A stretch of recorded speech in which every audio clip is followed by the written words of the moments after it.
নমস্কার, অ্যাস্ট্রো রাজু চ্যানেলে আপনাদেরকে স্বাগত। আপনাদের সাথে আমি রাজু। আলোচনা করব 25শে ডিসেম্বর থেকে 31শে ডিসেম্বর এই সপ্তাহটি তুলা রাশির ওপর কী ধরনের প্রভাব আসতে পারে। এই সপ্তাহে চন্দ্রমাকে গোচরে বৃষভ রাশি, মিথুন রাশি ও কর্কট রাশিতে ভ্রমণ করতে দেখা যাবে।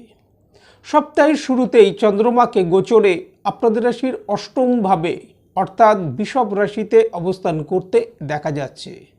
বৃষভ রাশিতে চন্দ্রমাকে গোচরে মঙ্গলবার সকাল 9:57 আগে পর্যন্ত অবস্থান করতে দেখা যাবে। এই সময় জাতকের নিজের মানসিক স্থিতির সাথে সাথে স্বাস্থ্য সংক্রান্ত বিষয়ে কিছুটা সতর্কতা অবলম্বন করা উচিত। কর্মক্ষেত্রে কিছুটা সাবধানতা এই সময় অবলম্বন করা উচিত। কর্মক্ষেত্রে এই সময় কিছু বিঘ্ন আসতে দেখা যাচ্ছে, যার কারণে কিছুটা সতর্কতা অবলম্বন করা উচিত। আর্থিক দিক থেকে এই সময় লাভপ্রাপ্তি আসতে দেখা যাচ্ছে। বিশেষত ব্যবসায়িক ক্ষেত্র থেকে লাভপ্রাপ্তির যথেষ্ট সম্ভাবনা দেখা যায়। এই সময় মানসিক চিন্তা কিছুটা বৃদ্ধি পেতে দেখা যেতে পারে। মঙ্গলবার সকাল 9:57 পর চন্দ্রমা গোচরে আপনাদের রাশির ভাগ্যভাবে অর্থাৎ মিথুন রাশিতে প্রবেশ করবে এবং মিথুন রাশিতে চন্দ্রমা গোচরে বৃহস্পতিবার রাত্রির 6:57 আগে পর্যন্ত তাকে অবস্থান করতে দেখা যাবে।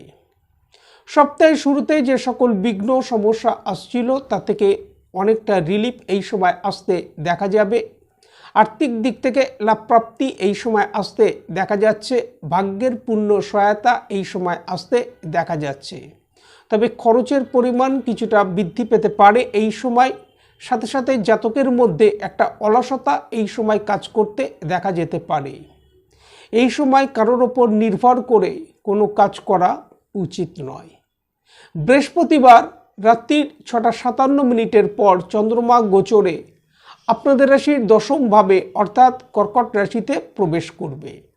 চন্দ্র তার স্বরাশি কর্কট রাশিতেই প্রবেশ করবে এবং রবিবার সকাল প্রায় 6টার আগে পর্যন্ত চন্দ্রমাকে গোচরে কর্কট রাশিতেই অবস্থান করতে দেখা যাবে। জাতকের মধ্যে সাহস, পরাক্রম এগুলো বৃদ্ধির সাথে সাথে এই সময় আত্মবিশ্বাস বৃদ্ধি পেতে দেখা যাবে। আর্থিক দিক থেকে এই সময় লাভপ্রাপ্তি আসতে দেখা যাচ্ছে। কর্মক্ষেত্রে অগ্রগতি আসতে দেখা যাচ্ছে। তবে বড় কোনো ডিসিশন নেবার ক্ষেত্রে এই সময় কিছুটা সাবধানতা অবলম্বন করা উচিত। আজ এই পর্যন্ত। নমস্কার।